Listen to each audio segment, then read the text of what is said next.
आज की क्लास में हम एंटी वैनम पर डिस्कशन करने जा रहे हैं। द हिंदू में ये 22 जनवरी में आर्टिकल आया था।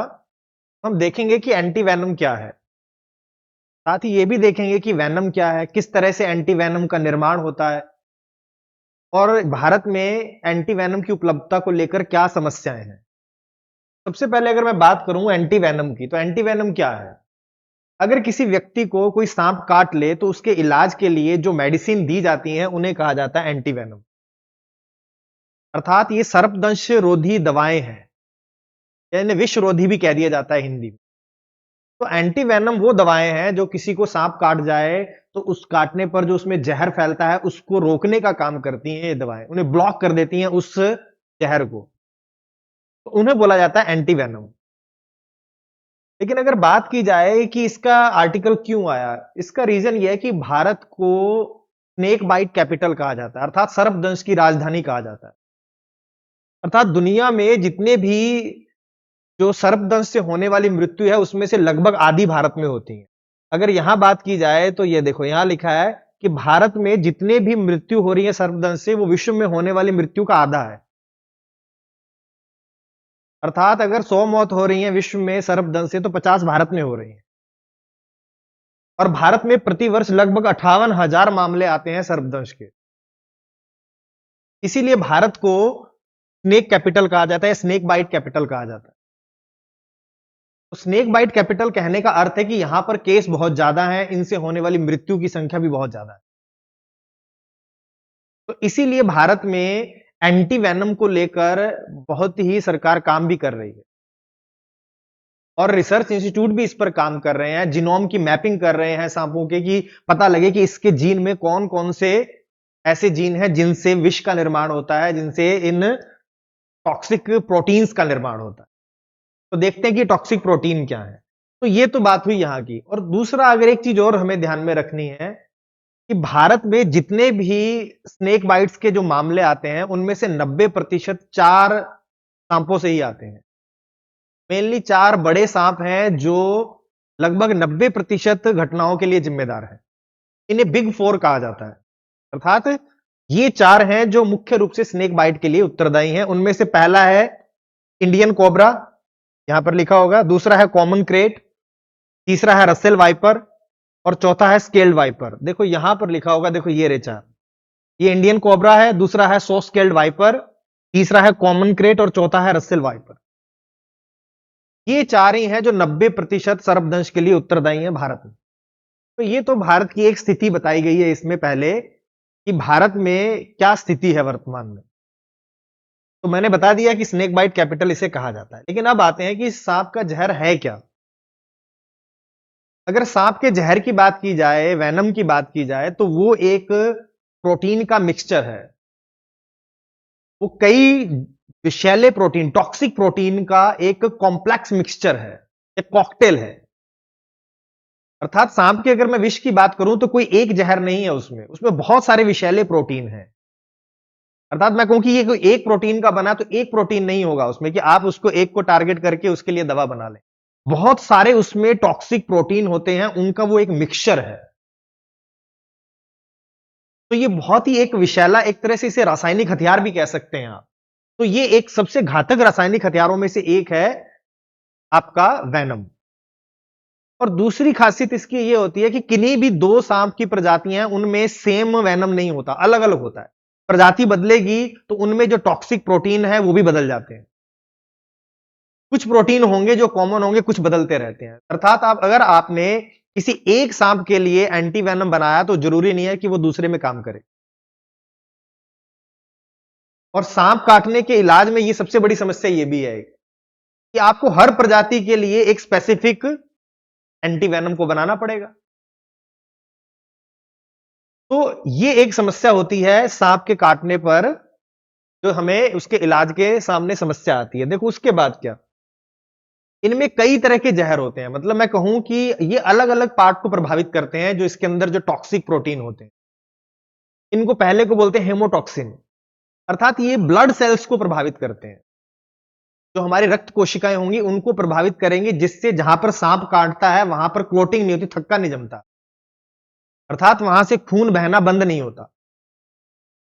तो ये एक तरह का उसके अंदर विषैला प्रोटीन होता है। दूसरे इस तरह के प्रोटीन होते हैं जो न्यूरोटॉक्सिन होते हैं, अर्थात ये तंत्रिकाओं को प्रभावित करते हैं। अर्थात तंत्रिकाएं एक जगह से दूसरी जगह संकेतों को, सिग्नल्स को ले जा नहीं पाती, जिससे लकवा हो जाता है। तो हेमोटॉक्सिन्स होते हैं, न्यूरोटॉक्सिन होते हैं, साइटोटॉक्सिन भी होते हैं। साइटोटॉक्सिन वो होते हैं जो हमारी सेल्स को डैमेज करते हैं, जहां वो काटता है वहां पर सेल को गला देते हैं। तो यहां पर बहुत सारे इसके अंदर एक बताया ना, एक कोई विशेष प्रोटीन नहीं होता, कई सारे विषैले प्रोटीन हैं और उनके अलग अलग तरह के प्रभाव होते हैं। तो इसलिए इसे कहा जाता है कि दुनिया के सबसे अगर घातक रासायनिक हथियारों में से कोई एक है तो वो है वेनम। तो ये आपको ध्यान में रख। अब अगर मैं बात करूं कि एंटी वेनम का उत्पादन कैसे होता है, अर्थात इसके इलाज के लिए जो दवाएं हैं उनका उत्पादन कैसे किया जाता है, तो यहां पर अगर सबसे पहले देखें तो एंटी वेनम का उत्पादन सबसे पहले फ्रांसीसी चिकित्सक थे अल्बर्ट कैलमेट, उन्होंने 1890 में किया था। तो सबसे पहले एंटी वेनम की खोज इन्होंने की है। ये थोड़ा सा आपके लिए एक फैक्ट है।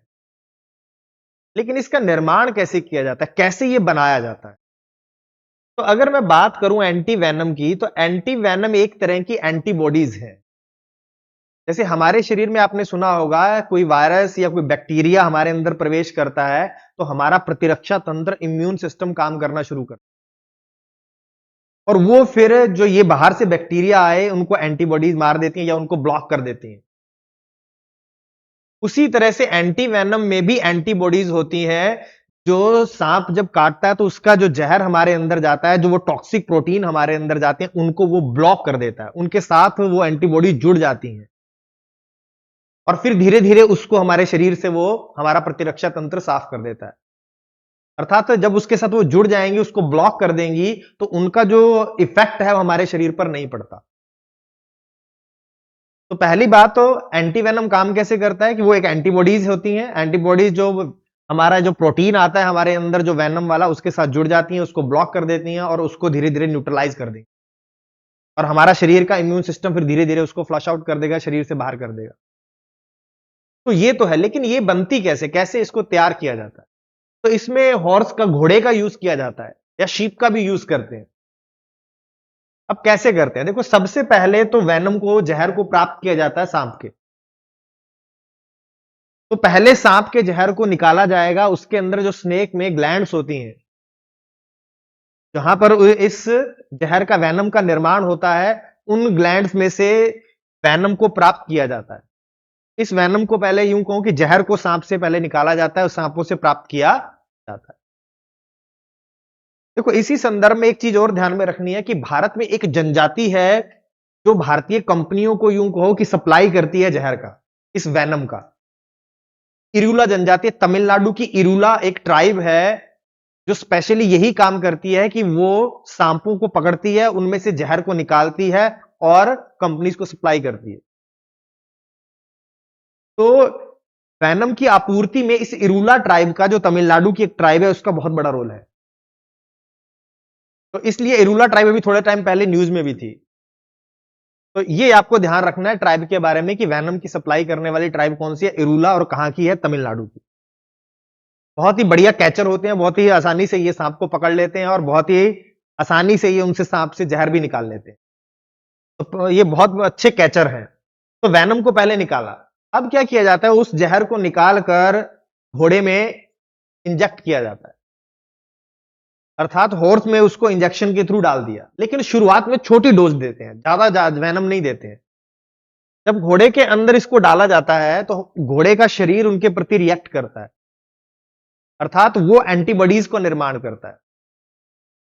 अर्थात जब सांप का जहर घोड़े में गया तो घोड़े के शरीर में उसके प्रतिरक्षा तंत्र ने, इम्यून सिस्टम ने काम करना शुरू किया और वो क्या करेगा, वो अब एंटीबॉडीज का निर्माण करेगा, इसके विरुद्ध अपना प्रतिरक्षा तंत्र उसका काम करना शुरू करेगा और एंटीबॉडीज का निर्माण करेगा। एंटीबॉडीज भी एक तरह का प्रोटीन ही होती है। तो अब उसने एंटीबॉडीज का निर्माण करना शुरू किया। अब धीरे धीरे इस डोज को बढ़ाया जाता है, पहले शुरुआत में थोड़ी दी जाती है, फिर थोड़ा और डोज को बढ़ाया जाता है। जब और डोज को बढ़ाया जाता है, धीरे धीरे एंटीबॉडीज और बढ़ने लगती है, फिर डोज को और बढ़ाया जाता है।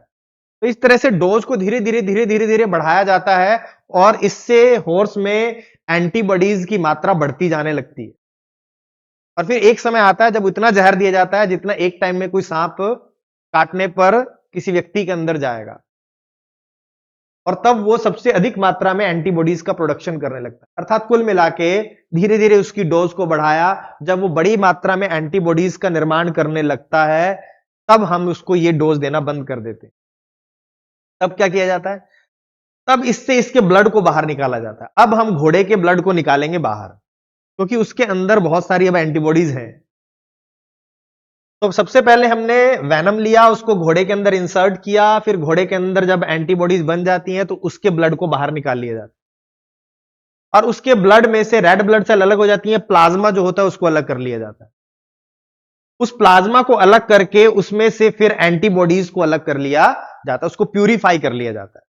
तो जब घोड़े का जो ब्लड आएगा उसके अंदर बहुत सारी एंटीबॉडीज होंगी, उसमें से प्लाज्मा अलग किया तो प्लाज्मा में एंटीबॉडीज चली जाती हैं, और उस प्लाज्मा को भी धीरे धीरे प्यूरिफाई करके पूरी तरह से एंटीबॉडीज को अलग कर लिया जाता है, और फिर उसको लिक्विड फॉर्म में या ड्राई फॉर्म में उसको इंजेक्शन के थ्रू भेज दिया जाता है हॉस्पिटल्स में। और इसको बहुत कम तापमान पर रखना होता है। ये जो एंटी वेनम होता है इसके लिए फ्रीजर्स की जरूरत पड़ती है, टेम्परेचर बहुत कम रखना पड़ता है। तो ये था आपका एंटी वेनम बनाने का एक तरीका, जो ट्रेडिशनली इसी तरीके से बनाया जाता है और बरसों से इसी तरीके से बनाया जा रहा है। जब मैंने आपको भी बताया था कि फ्रांसीसी जो एक चिकित्सक थे, जब उन्होंने बनाया था 1890 में, तब से ये प्रोसेस ऐसे ही चला आ रहा है। अब इसमें कुछ इंप्रूवमेंट हुए हैं, वो मैं अभी नेक्स्ट क्लास में आपको समझाऊंगा कि कैसे एआई का यूज करके एंटी वेनम को बनाया जा रहा है, कैसे जेनेटिक इंजीनियरिंग के थ्रू एंटी वेनम को क्रिएट करने के प्रयास किया जा रहा है, उसमें जीनोम मैपिंग हुई है, उसका भी क्या रोल है, तो उसको अभी आगे देखेंगे। अभी इसके बारे में बेसिक देखते हैं। तो ये तो हुआ कि किस तरह से हमने इसका एंटी वेनम का निर्माण किया, और जब हमें कभी भी किसी को भी सांप काटता है तो उसके बाद इसका इंजेक्शन दे दिया जाता है, वो जाएगा तो एंटीबॉडीज वहां पहुंचेंगी और उस वेनम के जो प्रोटीन है, वेनम एक तरह का क्या है, प्रोटीन है, उस प्रोटीन को वो ब्लॉक कर देंगी तो वो न्यूट्रलाइज हो गया, हमारे शरीर पर उसका इंपैक्ट नहीं पड़ेगा, और धीरे धीरे हमारा इम्यून सिस्टम उसको बाहर कर देगा। तो हमें ध्यान में रखना है एक तो कि इंडिया को स्नेक बाइट की कैपिटल कहा जाता है, और सर्पदंश से होने वाली मृत्युओं का लगभग 50% भारत में है। 58,000 केस लगभग भारत में आते हैं, और 90% स्नेक बाइट्स जो होती हैं वो बिग फोर से हैं, 4 बड़े सांपों से। और हमने देख लिया कि जो वेनम होता है वो क्या है, वो एक तरह की प्रोटीन है, टॉक्सिक प्रोटीन है, और कई सारे टॉक्सिक प्रोटीन का एक कॉम्प्लेक्स जो मिक्सचर है वो एक तरह का। और इसके विरुद्ध जो एंटीवेनम बनाते हैं वो भी एंटीबॉडीज है, वो भी एक तरह का प्रोटीन है, वो उसको ब्लॉक करती है, न्यूट्रलाइज करती है। तो ये था हमारा अभी तक। अब दूसरा जो उस आर्टिकल में बताया था कि एंटी वेनम तक पहुंचने में चुनौतियां क्या है, भारत में समय पर लोगों को एंटी वेनम नहीं मिल पाता, उसमें बहुत चुनौतियां हैं। उसका क्या कारण है? देखो, सबसे पहली तो भौगोलिक चुनौती है कि भारत का एक क्या है, बहुत ही बड़ा देश है, तो गांवों तक इस एंटी वेनम की पहुंच ही नहीं हो पाती, रिमोट एरिया वहां तक पहुंच ही नहीं पाता है। जो मेन प्रमुख चिकित्सा केंद्र है वो गांवों से बहुत दूर है, और स्नेक बाइट की घटनाएं गांवों में होती है, तो वहां से उनको चिकित्सा केंद्र तक लाने में ही बहुत समय निकल जाता है। तो भौगोलिक बाधाएं भी हैं, रिमोट एरिया बहुत है भारत में, ट्राइबल एरिया हुए जैसे, ज्यादातर केस ट्राइबल एरिया में देखने को मिलते हैं, तो वहां पर यह समस्या होती है। दूसरा, सीमित विष कवरेज। अब ये क्या है? देखो, अभी तक जो एंटी वेनम बनाए गए हैं वो उसे पॉली एंटी वेनम भी कहते हैं, मतलब कि कई सारों के लिए एक साथ वो काम करता है। देखो यहां पर लिखा होगा आपका पॉलीवेलेंट एंटी वेनम होता है। पॉलीवेलेंट का अर्थ क्या हुआ? पॉलीवेलेंट का अर्थ होता है कि वो जो आपको एंटी वेनम है वो 3, 4, 5 प्रकार के सांपों के लिए एक साथ काम करता है, अर्थात उसको इस तरह से तैयार किया जाता है कि एंटीबॉडी उसमें इस तरह की होती हैं कि वो 4-5 जो प्रमुख सांप है अगर वो काटेंगे तो उनके इलाज में वो कॉमन काम आ जाएगा, सामान्य रूप से काम आ जाएगा। लेकिन बहुत सारे सांप हैं जो छूट जाएंगे। इसमें मैंने आपको बताया बिग फोर है, उन बिग फोर को लेकर ही मेनली क्या किया गया है, इन एंटी वेनम को तैयार किया गया। लेकिन बहुत सारे ऐसे और भी जहरीले सांप हैं जिनके बारे में एंटी वेनम नहीं है। तो जो कम दिखाई देने वाले हैं, जो कम कॉमन सांप हैं, उनके लिए एंटी वेनम नहीं है। इसीलिए इसको कहा गया है कि इसकी एक सीमित विष कवरेज है। तो देखो, भारतीय एंटीवेनम मुख्य रूप से 4 बड़े सांपों को लक्षित करते हैं, अर्थात ये उन्हीं के जब वो काटेंगे तो ये काम करेंगे। अन्य विषैली प्रजातियां जैसे कि किंग कोबरा, पिट वाइपर के लिए ये काम नहीं करती हैं या उनके लिए ये टारगेट नहीं है, तो इनकी दक्षता वहां कम हो जाती है बहुत, जिसके कारण पीड़ितों के लिए उपचार अप्रभावी हो जाता है और उनकी मृत्यु भी हो जाती है। तो जैसा मैंने बताया कि ये मुख्य रूप से 4 जो हैं उन्हीं के लिए काम कर रहा है, तो विष की कवरेज बहुत कम है, सीमित कवरेज है। तो पहली भौगोलिक बाधाएं, दूसरी सीमित विष कवरेज, तीसरा सांस्कृतिक और सामाजिक कारण, लोग अंधविश्वास है, किसी बाबा के पास, टोने वाले के पास वहां ले जाते हैं उनको, जिसकी वजह से उन्हें समय पर ट्रीटमेंट नहीं मिल पाता, तो ये भी एक बहुत बड़ा कारण है। ये तो हम सब लोग जानते ही हैं कि गांवों में आसपास क्या होते हैं, किसी ओझा के पास ले जाएंगे, किसी जादू टोना करने वाले के पास ले जाएंगे कि यहां से इसको आराम हो जाएगा, लेकिन वो बहुत देर हो जाती है ट्रीटमेंट के लिए। आर्थिक बाधाएं, आर्थिक बाधाएं कि महंगे होते हैं, ये इनकी कीमत काफी ज्यादा होती है क्योंकि बनाने में भी काफी लागत है, लंबा प्रोसेस है, जो बनाने का प्रोसेस है वो लंबा है, काफी खर्चीला है। तो जब उनकी लागत ही ज्यादा है तो वो बाजार में जब उपलब्ध होंगे वो भी महंगे होते हैं, तो आर्थिक रूप से भी वो महंगे होने की वजह से लोगों तक उनकी पहुंच नहीं हो पाती है। इसके बाद आता है बुनियादी ढांचे की कमी। अब बुनियादी ढांचा क्या, हमारे यहां इलेक्ट्रिसिटी की जो रेगुलर सप्लाई नहीं हो पाती है। मैंने जैसे शुरू में बताया था, जब एंटीवेनम बना था तो इसके लिए टेम्परेचर बहुत कम चाहिए, रेफ्रिजरेशन की आवश्यकता पड़ती है, लेकिन जब बिजली की आपूर्ति नहीं होगी तो ये काम ही नहीं कर पाएंगे, उनका असर ही खत्म हो जाएगा। तो इसलिए सबसे बड़ी दिक्कत है कि इनके लिए कोल्ड स्टोरेज, यूं कहें एक तरह से कोल्ड स्टोरेज की आवश्यकता होती है, लेकिन वो हमारे यहाँ बिजली की आपूर्ति नहीं हो पाने से लगातार वो काम के नहीं रहते हैं, वो एक्सपायर हो जाते हैं एक तरह से। तो एंटीवेनम क्या हो जाता है, खराब हो जाता है और इसकी प्रभावशीलता कम हो। तो इंफ्रास्ट्रक्चर को लेकर भी बहुत सारी क्या है समस्याएं हैं जो हमें देखने को। इसके बाद सरकार ने कुछ प्रोग्राम चलाया, देखो यह है national action plan for prevention and control of snake bite. Snake bite को रोकने के लिए सरकार के द्वारा एक राष्ट्रीय कार्य योजना चलाई है, जिसके अनुसार 2030 तक हम मृत्यु और विकलांगता के मामले को आधा करना है, अर्थात सर्पदंश से होने वाली मृत्यु को और उससे होने वाली विकलांगता को हमें आधा कर देना है। कब तक, 2030 तक। तो यह भी एक योजना सरकार के द्वारा लाई। इसके अलावा देखो लिखा है इनोवेटिव एंटीवेनम डेवलपमेंट, कि जेनेटिक इंजीनियरिंग का यूज करके, रिकॉम्बिनेंट डीएनए टेक्नोलॉजी का यूज करके नए एंटीवेनम्स को तैयार किया जाए। तो ये कुछ योजनाएं हैं जो इसके लिए सरकार लाई, तो हमें ये भी थोड़ा सा एक नजर रखना है, खासकर ये जिसमें टारगेट दिया हुआ है कि 2030 तक हमें सर्पदंश के मामलों को आधा कर देना, सर्पदंश से होने वाली मृत्यु को आधा कर देना। मामलों को तो हम आधा नहीं कर सकते, तो ये हमें ध्यान में रखना है। तो एंटीवेनम तक पहुंचने में चुनौतियां, तो ये हमने देख ही लिया कि किस तरह से उसे तैयार किया जाता है, ये भी हमने देख लिया कि वेनम क्या होता है और किस तरह से काम करता है, भारत किस तरह से कैपिटल है, कौन से बिग 4 हैं, ये बिग 4 का नाम आपको ध्यान में रखना है, और साथ ही साथ इनका ये जो जूलॉजिकल नेम है, ताजा नाजा, ये जो जितने भी इसके नाम है, ये सब आपको क्या करने हैं, ये भी ध्यान में रखने हैं। एक बार यूपीएससी में ये पूछा हुआ है, तो आपको ये ध्यान रखना है बिग 4 क्या है। तो अब नेक्स्ट क्लास में हम देखेंगे कि वर्तमान में एआई का यूज करके किस तरह से एंटीवेनम को बनाया गया, साथ में रिकॉम्बिनेंट डीएनए टेक्नोलॉजी का यूज करके कैसे एंटीवेनम को बनाया जा रहा है। इस क्षेत्र में भी काम चल रहा है, अभी रिसर्च आई थी, न्यूज़पेपर में ये था कि एआई का यूज करके एंटीवेनम को बनाया गया। 2024 में जिनको नोबेल मिला है, बेकर को, उन्होंने एक प्रोग्राम तैयार किया, एआई जो उनका प्रोग्राम था, उस एआई प्रोग्राम का यूज करके, सॉफ्टवेयर का यूज करके एक सिंथेटिक एंटीवेनम का बनाया गया है। तो देखते हैं वो कौन से प्रोटीन है, वो नेक्स्ट क्लास में देखते हैं।